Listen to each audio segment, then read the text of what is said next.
അസ്സലാമു അലൈക്കും വറഹ്മത്തുള്ളാഹി തആല വബറകാതുഹു. പ്രാണന്റെ പാതിക്കൊരു യാത്രാമൊഴി. അതെ, നമ്മുടെ ബുഷി യാത്ര ചോദിക്കുവാൻ ഒരുങ്ങുകയാണ് പ്രിയപ്പെട്ട അൻഷിഫിനോട്. പുലർച്ചെയുടെ മൂടൽമഞ്ഞിൽ മുങ്ങിയ നഗരം നിശബ്ദമായിരുന്നു. എന്നാൽ ആ നിശബ്ദതയെ കീറിമുറിച്ചുകൊണ്ട് മെഡിക്കൽ സിറ്റിയിലെ ആശുപത്രി ഇടനാഴിയിലൂടെ അതിവേഗം നടന്നു നീങ്ങുന്ന രണ്ട് രൂപങ്ങളായിരുന്നു ബുഷിയും അജ്മലും. ബുഷിയുടെ ഓരോ ചുവടുവെപ്പിലും കടുത്ത ഭാരമുണ്ടായിരുന്നു. അവളുടെ മനസ്സൊരു വലിയ കൊടുങ്കാറ്റിൽ പെട്ടതുപോലെ ആടിയുലേകിയായിരുന്നു. കണ്ണീർ തോടുകളായി കവിളിലൂടെ ഒഴിച്ചിറങ്ങുകയായിരുന്നു. അവൾ അതൊന്നും അറിയുന്നുണ്ടായിരുന്നില്ല. അവളുടെ ഉള്ളിൽ മുഴുവൻ ഒരു പേടിയും പ്രാണൻ വേർപ്പെടുന്ന വേദനയുമായിരുന്നു. റബ്ബേ, എൻ്റെ അൻഷിഫ്ക, അദ്ദേഹം എൻ്റെ പ്രാണനാണല്ല. അദ്ദേഹത്തോട് എനിക്ക് യാത്ര പറയണം. ഒരിക്കൽ കൂടി ആ മുഖം ഒന്ന് കാണണം. പുലർച്ചെയാണ് ഫ്ലൈറ്റ്. അതിനു മുമ്പായിട്ട് എൻ്റെ പ്രിയപ്പെട്ടവനെ ഒന്ന് കണ്ട് എൻ്റെ യാത്ര പറയണം. പക്ഷേ ഒരിക്കൽ പോലും അദ്ദേഹത്തിന് അറിയാൻ കഴിയുന്നില്ലല്ലോ ഞാൻ പറയുന്നത്. എൻ്റെ വാക്കുകൾ കേൾക്കാൻ അദ്ദേഹത്തിന് നിന്ന് കഴിയുന്നില്ലല്ലോ റബ്ബേ. തൻ്റെ പ്രിയപ്പെട്ടവൻ്റെ അവസ്ഥയോർത്ത് അവൾ തേങ്ങി. കൂടെയുള്ള അജ്മലിൻ്റെ നെഞ്ചും ആ കാഴ്ച കണ്ട് വിങ്ങുകയായിരുന്നു. അജ്മൽ അവളെ സാന്ത്വനിപ്പിക്കുവാൻ നോക്കിയെങ്കിലും വാക്കുകൾ തൊണ്ടയിൽ കുടുങ്ങിപ്പോയി. വിധിയുടെ ക്രൂരമായ ആ കൈകൾ. അറേബ്യയിലേക്കുള്ള യാത്രാ ടിക്കറ്റ് കയ്യിൽ കിട്ടിയ ശേഷം ബുഷ് എത്രമാത്രം ദുഃഖിച്ചു എന്നറിയുമോ? കാര്യം മറ്റൊന്നുമല്ല, അത് തൻ്റെ അൻഷിഫ്കയെ വിട്ടുപോകുന്നതിനെ കുറിച്ച് അദ്ദേഹത്തിൻ്റെ അവസ്ഥയോർത്ത്. അദ്ദേഹം എനിക്ക് എൻ്റെ എല്ലാമായിരുന്നു. എല്ലാം പടച്ച റബ്ബ് അദ്ദേഹത്തിന് നൽകിയിട്ടുണ്ട്. പക്ഷെ അപ്പോഴേക്കും ഇല്ലാതാക്കുവാൻ ശ്രമിക്കുകയായിരുന്നു ഡോക്ടർ സിനാൻ. ആവുന്നില്ല റബ്ബേ. അൻഷിഫിനെ കുറിച്ച് ആലോചിക്കുമ്പോൾ ബുഷിയുടെ ഹൃദയം തകരുകയായിരുന്നു. ഭർത്താവ് അൻഷിഫിൻ്റെ കൂടെ നല്ലൊരു ഭാവി കെട്ടിപ്പടുക്കാൻ വേണ്ടി തയ്യാറെടുത്തതായിരുന്നു. പക്ഷെ എന്ത് ചെയ്യാൻ, അവൻ്റെ കൈകളിൽ കിട്ടി. എന്നാൽ ഈ അവസ്ഥക്ക് കാരണം വിധിയോ ദൈവനിയോഗമോ മാത്രമല്ലെന്ന് ഓർക്കുമ്പോൾ ബുഷിയുടെ രക്തം തിളച്ചു മറിഞ്ഞു. അൻഷിഫിൻ്റെ അവസ്ഥക്ക് മുഴുവൻ ഉത്തരവാദി ഡോക്ടർ സിനാനാണ്. ചെറിയൊരു അസുഖമായിരിക്കും, അതെ, ചെറിയൊരു അവസ്ഥയിൽ ആക്സിഡൻറ്റിലായിരുന്നു ഹോസ്പിറ്റലിൽ. പക്ഷെ എന്ത് ചെയ്യാൻ, അസുഖം മാറിയിട്ടും വേറെ മറ്റ് കാര്യങ്ങളൊക്കെ നൽകി അദ്ദേഹത്തെ ഡോക്ടർ സിനാൻ അത്രക്കും അശ്രദ്ധയോടെ തെറ്റായ ചികിത്സയും നൽകി മരണത്തിനും ജീവിതത്തിനും ഇടയിലുള്ള ഈ നിശ്ചലാവസ്ഥയിലേക്ക് തള്ളിയിട്ടത് അയാൾ മാത്രമാണ്. റബ്ബേ, സിനാൻ ചെയ്ത ക്രൂരതയ്ക്ക് എൻ്റെ അൻഷിഫ്കയെ ഈ കോലത്തിലാക്കിയ മനുഷ്യന് നീ തക്കതായ ശിക്ഷ കൊടുക്കണേ റഹ്മാനെ, അർഹമായ ശിക്ഷ. ബുഷി മനസ്സിനുള്ളിൽ വിതുമ്പി. നടന്ന് അവർ അൻഷിഫ് കിടക്കുന്ന ICUവിന് മുന്നിലെത്തി. വാതിലിൻ്റെ ചില്ലുകൂടിനപ്പുറം വെന്റിലേറ്ററിൽ മെഷീൻ്റെ ബീപ്പ് ബീപ്പ് ശബ്ദം മാത്രം മുറിയിൽ പ്രതിഫലിക്കുന്നുണ്ടായിരുന്നു. ആഴത്തിലുള്ള ശ്വാസമെടുത്ത് അജ്മൽ വാതിൽ തുറന്നു. അകത്തേക്ക് പ്രവേശിച്ച അവരെ ഡോക്ടർ റയാനും ഷിഫയും ചേർന്ന് അതീവ ആർദ്രതയോടെയാണ് സ്വീകരിച്ചത്. അവരുടെ കണ്ണുകളിലും വലിയൊരു വിഷമം തളം കെട്ടി നിൽപ്പുണ്ടായിരുന്നു. മോളെ, ബുഷി കരയരുത്, മോള് കരയരുത്. ആവുന്നത്ര ഞാൻ ശ്രമിക്കുന്നുണ്ട് മോളെ. ഞങ്ങളെ കൊണ്ട് കഴിയുന്ന രീതിയിൽ. മോൾ ധൈര്യത്തോടെ അകത്തേക്ക് വരൂ. നിന്റെ ഭർത്താവിൻ്റെ സ്ഥിതിഗതികളെല്ലാം നമുക്ക് മാറ്റിയെടുക്കണം. അങ്ങനെ അതാ ബുഷിയെ ഷിഫ കൈ പിടിച്ച് അകത്തേക്ക് കൊണ്ടുവരുന്നു. അദ്ദേഹത്തിന് നിന്റെ സാന്നിധ്യം അറിയാൻ കഴിഞ്ഞേക്കും. നിന്റെ മനസ്സിലുള്ളതൊക്കെ അദ്ദേഹത്തോട് പറയൂ. ഷിഫ വാത്സല്യത്തോടെ അവളുടെ തോളിൽ കൈവച്ച് സമാധാനിപ്പിച്ചു. ഡോക്ടർ റയാൻ അൻഷിഫിൻ്റെ നിലവിലെ മെഡിക്കൽ റിപ്പോർട്ടുകൾ കാണിച്ചുകൊണ്ട് പറഞ്ഞു, ബുഷി വെന്റിലേറ്ററിൻ്റെയും മരുന്നുകളുടെയും സപ്പോർട്ടിലാണ് ഇപ്പോൾ അദ്ദേഹത്തിലെ ജീവൻ്റെ തുടിപ്പുള്ളത്. എങ്കിലും നിങ്ങളുടെ സ്നേഹത്തിന് അത്ഭുതങ്ങൾ കാണിക്കാൻ ഒരു പക്ഷേ കഴിഞ്ഞേക്കാം ട്ടോ. കാരണം അത്രക്കും ഡോസുള്ളതാണ്. നമുക്ക് ജീവിതത്തിലേക്ക് തിരിച്ചു കൊണ്ടുവരണം. ഇൻഷാ അല്ലാ തിരിച്ചു കൊണ്ടുവരും. ഞാനും ഷിഫയും അതിനുള്ള അതീവ ജാഗ്രതയിലാണ്. ഞങ്ങൾ അതിനുള്ള തയ്യാറെടുപ്പുകളാണ് ചെയ്തുകൊണ്ടിരിക്കുന്നത്. ഒന്നുകൊണ്ട് വിഷമിക്കേണ്ട ബുഷി. അതെ, നിങ്ങൾ ആഗ്രഹിച്ച സ്ഥലത്തേക്ക് ധൈര്യമായി പോവുക. ഇൻഷാ അല്ലാ എല്ലാം റെഡിയായിട്ട് അതെ ഒരിക്കൽ അൻഷിഫ് നിന്നെ കാണുവാൻ വേണ്ടി വരും. അതിനു വേണ്ടിയുള്ള പ്രതീക്ഷകളാണ് ഞങ്ങൾ ഒരുക്കുന്നത്. റയാൻ, ഷിഫ അതാ ഡോക്ടറെ വിളിച്ചു.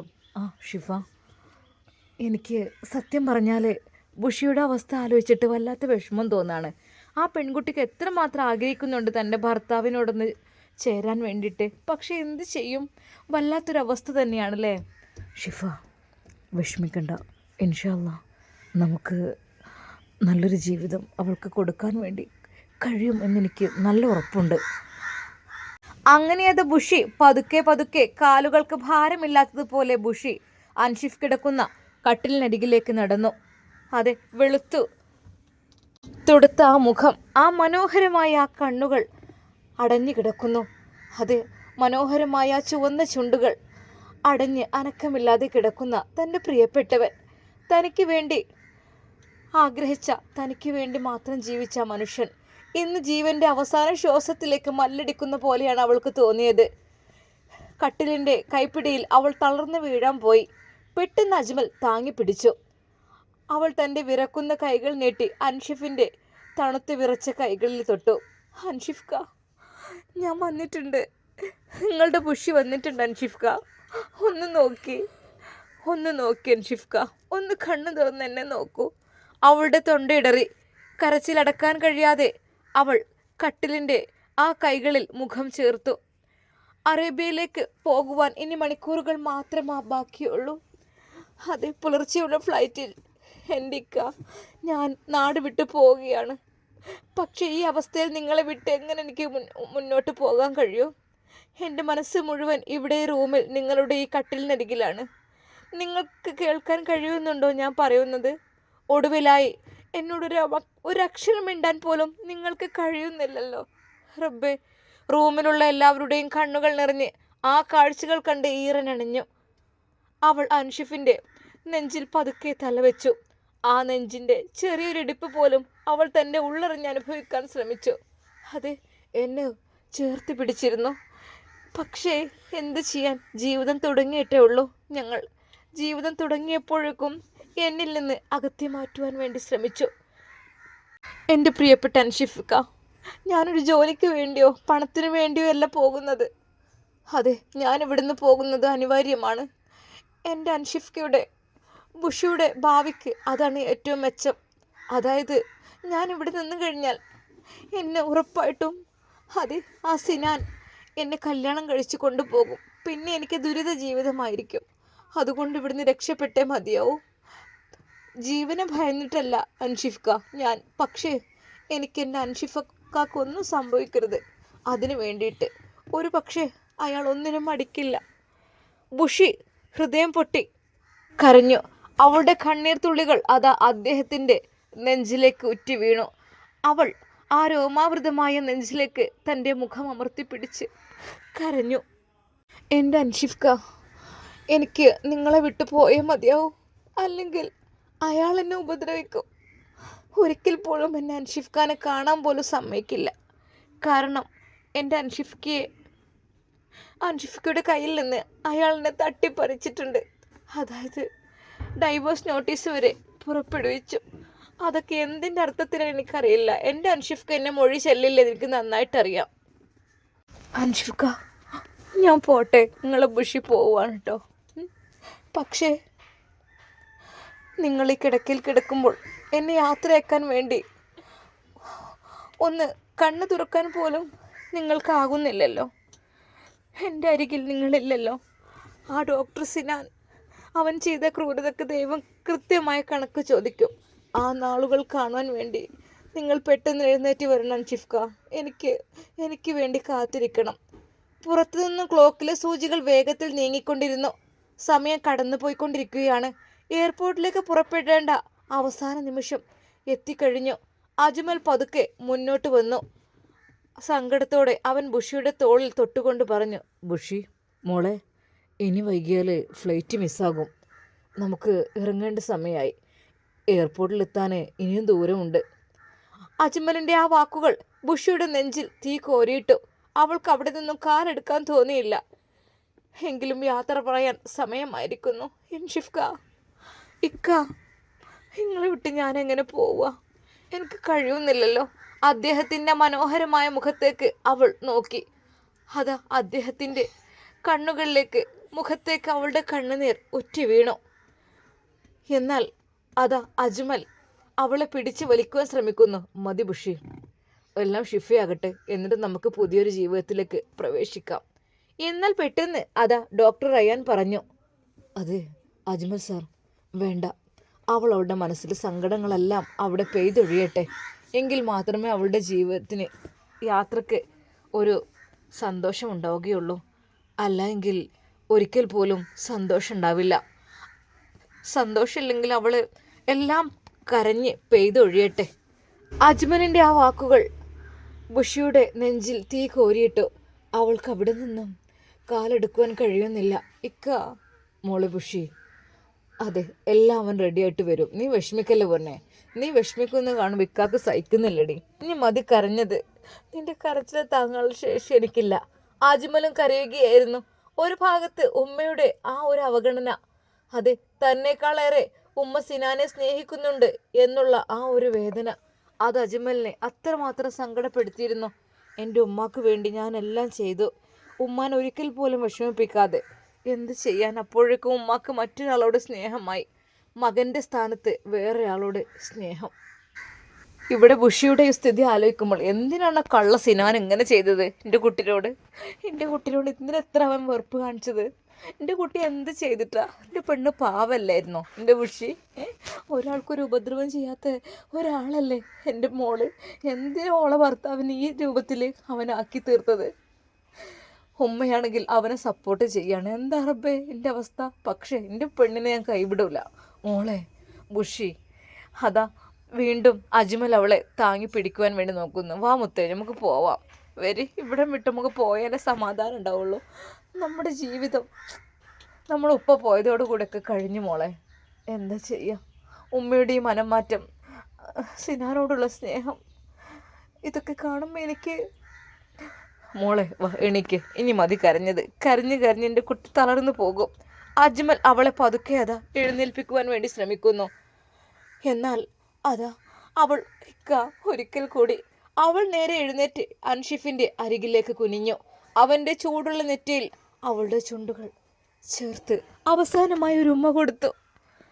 അവൻ്റെ വിരലുകൾ തൻ്റെ കയ്യിൽ ഒന്നുകൂടെ മുറുകെ പിടിച്ചു.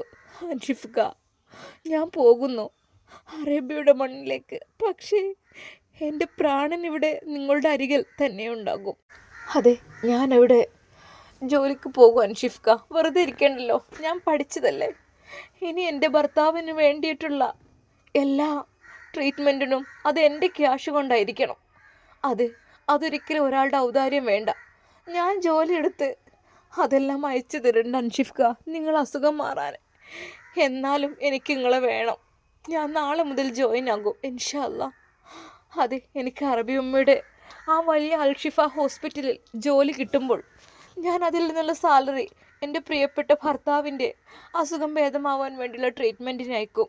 എത്രയോ ലക്ഷക്കണക്കിന് രൂപയുടെ ട്രീറ്റ്മെൻറ്റാണ് ഇവിടെ നടത്തുന്നത്. എനിക്ക് നന്നായിട്ടറിയാം. അത് റയാനും ഷിഫയും ഒന്നും പറയുന്നില്ല എന്നർത്ഥം. പക്ഷേ അവനും ഡോക്ടർമാരല്ലേ, അവർക്കും ജോലി ചെയ്തിട്ട് വേണ്ടേ പണം ലഭിക്കാൻ. അതുകൊണ്ട് തന്നെ എൻ്റെ പ്രിയപ്പെട്ട ഭർത്താവിന് വേണ്ടിയിട്ട് ഞാൻ ട്രീറ്റ്മെൻറ്റ് ചെയ്യാൻ വേണ്ടിയിട്ട് ഞാൻ അധ്വാനിച്ചുണ്ടാക്കിയ പണം കണ്ടെത്തും ഇൻഷാ അല്ലാ. എൻ്റെ അൻഷിഫ്ക, അവൾ അദ്ദേഹത്തിൻ്റെ ചെവിയിൽ പതുക്കെ മന്ത്രിക്കുന്ന പോലെ പറഞ്ഞു.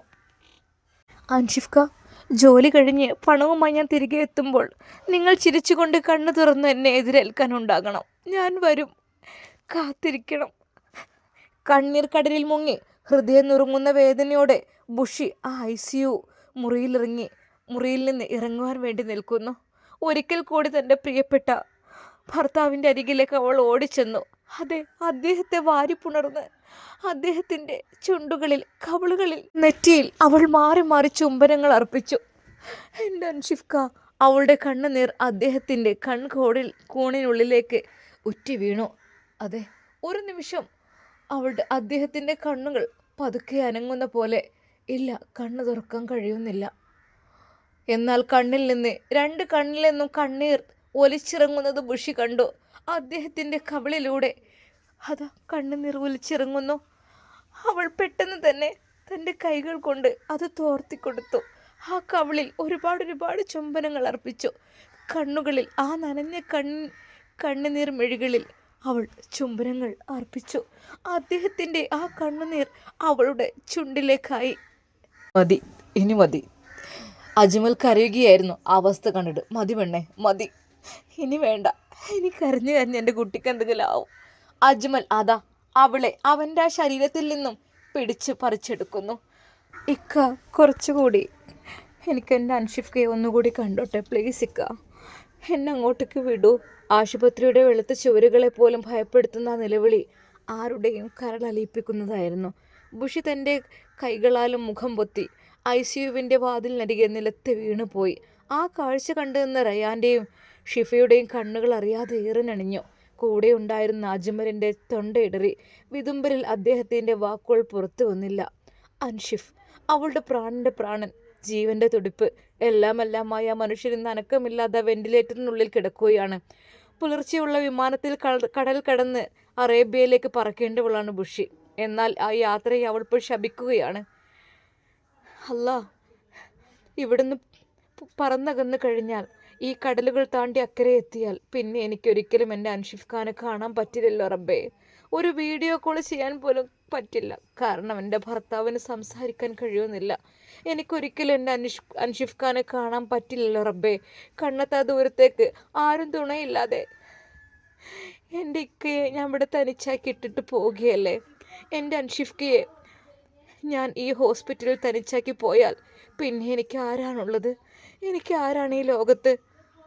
എന്നാൽ ഈ സമയം അതാ ഉമ്മ വീട്ടിലേക്ക് പോയതായിരുന്നു. ആ ഉമ്മ തിരിച്ച് വീട്ടിലേക്ക് എത്തുന്നുണ്ട്.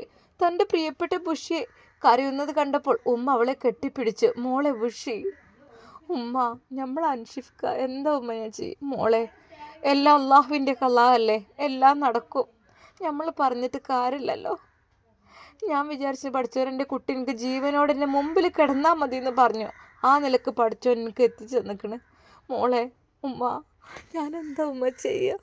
മോളെ, നീ വിഷമിക്കല്ലേ മോളെ.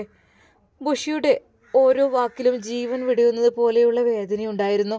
ആ ICUവിൻ്റെ റൂമിനുള്ളിലേക്ക് അവൾ വീണ്ടും കൈകൾ നീട്ടി. എൻ്റെ അൻഷിഫ്ക, നിങ്ങൾ കണ്ണ് തുറക്കി അൻഷിഫ്ക, ഞാൻ പോകാൻ നിൽക്കുകയാണ്. നിങ്ങളിവിടെ തനിച്ചാക്കി ഞാൻ ആ വലിയ വിമാനത്തിൽ എങ്ങനെ കയറുക?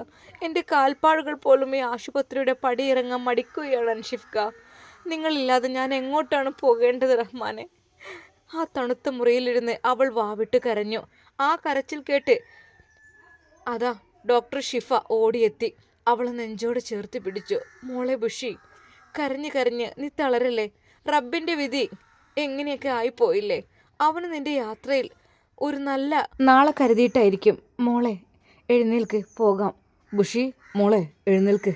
സമയം അതിവേഗം ഓടിക്കൊണ്ടിരിക്കുകയാണ്. ഫ്ലൈറ്റ് ടൈം അടുത്തിരിക്കുന്നു. എയർപോർട്ടിലേക്ക് എത്തിയില്ലെങ്കിൽ പോകാൻ കഴിയില്ല. അജ്മൽ സങ്കടം അമർത്തി പിടിച്ചുകൊണ്ട് പതുക്കെ മുന്നോട്ട് വന്നു. ബുഷി, മോളെ എഴുന്നേൽക്ക്, ഇനി നമുക്ക് വൈകാൻ പറ്റില്ല. ടൈം തീർച്ചയായും കഴിഞ്ഞുകൊണ്ടിരിക്കുകയാണ്. എയർപോർട്ടിലേക്ക് പോകേണ്ടതല്ലേ മോളെ? ഇല്ല ഇക്ക, ഞാൻ എങ്ങോട്ടുമില്ല. എനിക്ക് ഇക്കാനെ വിട്ടൊരു സ്ഥലത്തേക്കും പോകാൻ തോന്നുന്നില്ല. ഞാനിവിടെ കട്ടിലിൻ്റെ ചുവട്ടിൽ തന്നെ ഇരുന്നോളാം. ആരും എന്നെ പിടിച്ചു കൊണ്ട് പോകരുത്. മോളെ ബുഷി, കരഞ്ഞ് നീ തളരല്ലേ. റബ്ബിൻ്റെ വിധി ഇങ്ങനെ ആയിപ്പോയില്ലേ. അവന് നിൻ്റെ യാത്രയിൽ അതെ നല്ലൊരു പ്രതീക്ഷയുണ്ടായിരിക്കും. ഡോക്ടർ ഷിഫ, ഡോക്ടറെ, എനിക്ക് ആ നാളെയും വേണ്ട, പണവും വേണ്ട. എനിക്ക് എൻ്റെ അൻഷിഫ് ഖാൻ്റെ അരികിൽ നിന്നാൽ മതി. ഡോക്ടർ സിനാൻ്റെ ക്രൂരത കാണണം. ജീവിതത്തിനും മരണത്തിനും ഇടയിൽ പിടയുന്ന എൻ്റെ ഇക്കയെ ഞാൻ എങ്ങനെ ഇവിടെ ഉപേക്ഷിച്ച് പോവും?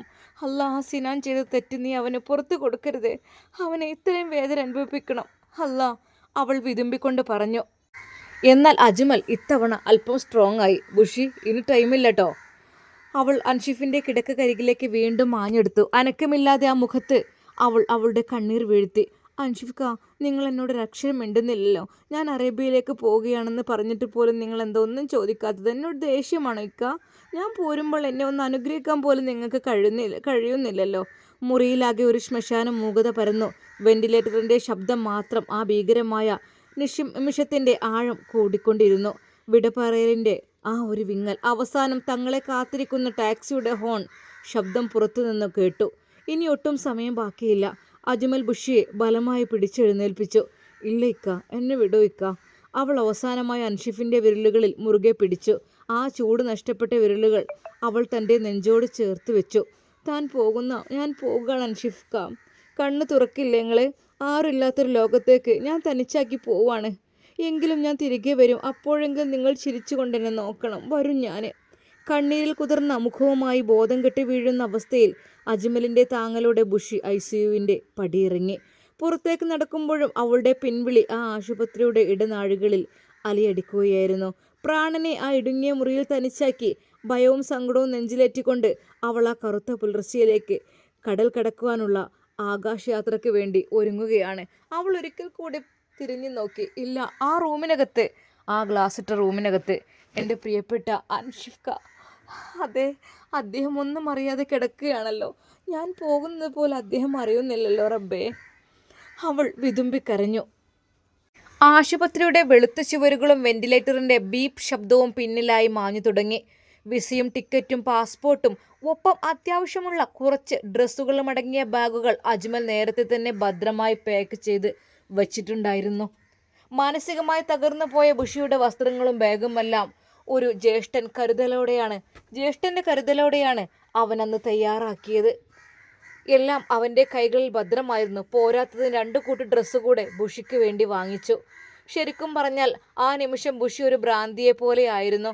തൻ്റെ ഹൃദയം പറിച്ച് ആരോ എറിഞ്ഞതുപോലെയുള്ള കൊടും വേദനയിലാണ് അവൾ ആ ഹോസ്പിറ്റലിൻ്റെ പടിയിറങ്ങിയത്. ആശുപത്രി വാതിൽക്കൽ വെച്ച് അവസാനമായി തൻ്റെ പ്രിയപ്പെട്ട ആ റൂമിൽ കിടക്കുന്ന തൻ്റെ പ്രിയപ്പെട്ട അൻഷിഫ്കയെ ഒരിക്കൽ കൂടി തിരിഞ്ഞു നോക്കാൻ അവൾ വെമ്പൽ കൊണ്ടു. ഒരു നോക്ക് കൂടി അജ്മൽക്ക, എനിക്ക് എൻ്റെ അൻഷിഫ്കയെ ഒന്നുകൂടി നോക്കണം. കരച്ചിലോടെ അവൾ തിരിഞ്ഞു നോക്കാൻ ശ്രമിച്ചു. എന്നാൽ അജ്മൽ അവളെ തടഞ്ഞുകൊണ്ട് ആർദ്രമായി പറഞ്ഞു, വേണ്ട ബുഷി, ഇനി നീ തിരിഞ്ഞു നോക്കരുത്. നമ്മൾ ആശുപത്രിയുടെ പടി കഴിഞ്ഞു മോളെ. ഇനി നോക്കിയാൽ നിൻ്റെ സങ്കടം ഇരട്ടിയാവുകയേ ഉള്ളൂ. നമ്മളിപ്പോൾ എയർപോർട്ടിലേക്കുള്ള യാത്രയിലാണ്. പുലർച്ചയുടെ മൂടൽമഞ്ഞിലൂടെയുള്ള ആ ടാക്സി കാർ എയർപോർട്ടിലേക്ക് കുതിച്ചു പാഞ്ഞു.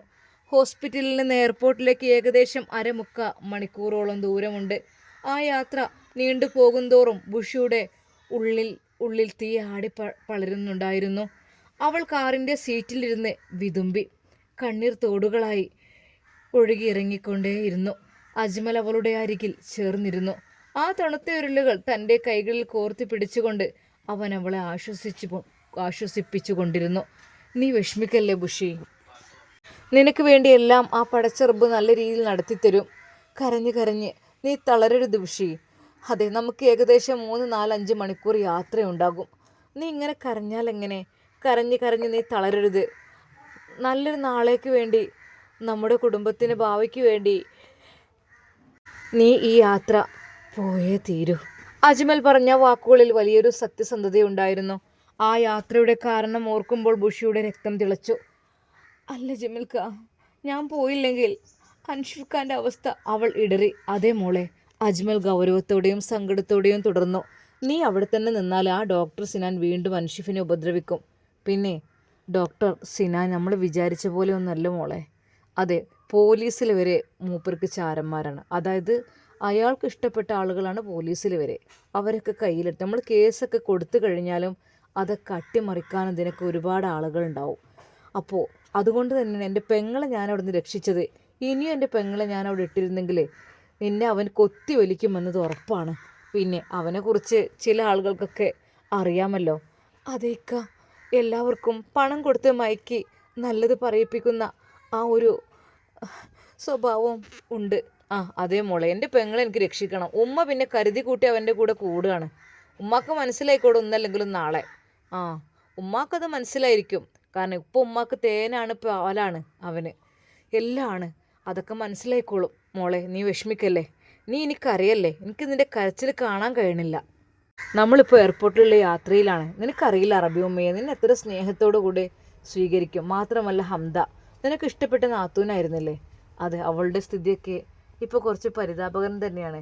എന്നാലും സാരില്ല, പടച്ച റബ്ബിൻ്റെ അനുഗ്രഹം കൊണ്ട് ഇൻഷാ അല്ലാഹ് എല്ലാം നമുക്ക് റെഡിയായി കിട്ടും. പുലർച്ചയുടെ മൂടൽമഞ്ഞിലൂടെ ടാക്സി കാർ എയർപോർട്ടിലേക്ക് കുതിച്ചു പാഞ്ഞു. ഹോസ്പിറ്റലിൽ നിന്ന് എയർപോർട്ടിലേക്ക് ഏകദേശം 1/4 ദൂരമുണ്ട്. എങ്കിലും ഇപ്പോൾ അല്പം പിന്നിട്ട് കഴിഞ്ഞു. ആ യാത്ര നീണ്ടു പോകുന്തോറും ബുഷിയുടെ ഉള്ളിലെ തീ ആളി പടരുന്നുണ്ടായിരുന്നു. അവൾ കാറിൻ്റെ സീറ്റിലിരുന്ന് വിതുമ്പി. കണ്ണീർ തോടുകളായി ഒഴുകിക്കൊണ്ടിരിക്കുന്ന അവളുടെ കണ്ണുകൾ അജ്മൽ തുടച്ചു കൊടുത്തു. നീ വിഷമിക്കല്ലേ വേണ്ട, നിനക്ക് വേണ്ടി ആ പടച്ചറബ് നല്ല രീതിയിൽ എല്ലാം ശരിയാക്കി തരും കേട്ടോ. നിനക്ക് പറ്റുമെങ്കിൽ ജോലിക്ക് പെട്ടെന്ന് പ്രവേശിക്കാം, എങ്കിൽ നിന്റെ വിഷമങ്ങളെല്ലാം മാറും. അജ്മൽ അവളെ ആശ്വസിപ്പിച്ചു. എൻ്റെ പെണ്ണെ, നീ ഇവിടെ നിന്നാൽ ജീവിതം നരകതുല്യമായിരിക്കും. അവൻ നിന്നെയും കൊണ്ടേ പോകൂ. പിന്നെ അതുകൊണ്ടാണ് ഈ നാട് വിടാൻ നിർബന്ധിക്കുന്നത്. നിന്റെ സുരക്ഷയാണ് എനിക്ക് പ്രധാനം. അജ്മലിൻ്റെ വാക്കുകൾ കേട്ടപ്പോൾ ബുഷിയുടെ ഉള്ളിലെ ഭയം ഇരട്ടിച്ചു.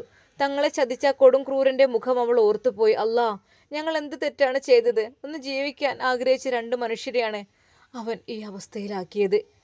തൻ്റെ പ്രിയപ്പെട്ട സഹോദരൻ്റെ, ഒരു പിതാവിൻ്റെ കൂടെ നിന്ന ആ നല്ല മനുഷ്യൻ്റെ വാക്കുകൾ ബുഷിയുടെ നെഞ്ചിലൊരു തണുപ്പായി പടർന്നു. അനിയത്തിയുടെ സങ്കടം കണ്ടു നിൽക്കാൻ കഴിയാതെ അജ്മലിൻ്റെ കണ്ണുകൾ നിറഞ്ഞിരുന്നു. ബുഷി പതുക്കെ തൻ്റെ തല അജ്മലിൻ്റെ തോളിലേക്ക് ചായച്ചു. ആ ഭാരമുള്ള തല തൻ്റെ തോളിൽ താങ്ങി പിടിച്ചുകൊണ്ട് അജ്മൽ കരുണയോടെ സംസാരിച്ചു. മോളെ, നിനക്ക് ഇനി മുതൽ നല്ലൊരു ജീവിതമായിരിക്കും. സങ്കടങ്ങളൊക്കെ മറക്കാൻ ശ്രമിക്കൂ. അൻഷിഫിന് നമ്മൾ മികച്ച ചികിത്സ നൽകുന്നുണ്ട്. അവൻ തിരികെ വരുമ്പോൾ നിന്നെ കാണാൻ പൂർണ്ണ ആരോഗ്യത്തോടു കൂടെ ഉണ്ടാകും. നീ വിശ്വസിക്കൂ. അവൻ അവളുടെ നെറുകയിൽ വാത്സല്യത്തോടെ ചുംബനങ്ങൾ അർപ്പിച്ചു കൊണ്ടിരുന്നു. ആ സ്പർശനത്തിൽ അവൾക്ക് അല്പം ആശ്വാസം ലഭിച്ചു.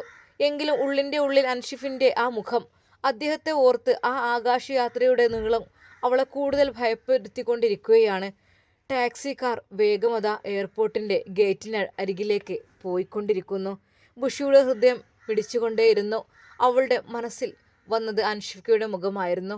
പാവൻ്റെ അൻഷിഫ്ക. അതെ, ആദ്യമൊക്കെ അദ്ദേഹത്തിനൊന്നും കഴിയുന്നുണ്ടായിരുന്നില്ലെങ്കിലും എന്നാൽ ഇപ്പോൾ അദ്ദേഹം പൂർണ്ണ ആരോഗ്യവാനാണെന്ന് തെളിയിച്ചു കഴിഞ്ഞിരിക്കുന്നു. അൽഹംദുലില്ലാ. പക്ഷേ അവൾ ആരോടും ഒന്നും പറഞ്ഞിട്ടില്ല. അവളുടെ കൈകളിൽ ഭദ്രമാണ്. ഇൻഷാ അല്ലാ, നമുക്കിതിൻ്റെ ബാക്കി ഭാഗം നാളെ കാണാം. അൻഷിഫിൻ്റെ സ്ഥിതി എന്തായിത്തീരും, ബുഷിയുടെ സ്ഥിതി എന്തായിത്തീരും, ആ ഒരു വേർപാട് താങ്ങാൻ കഴിയുന്നതിനും അപ്പുറമായിരുന്നു.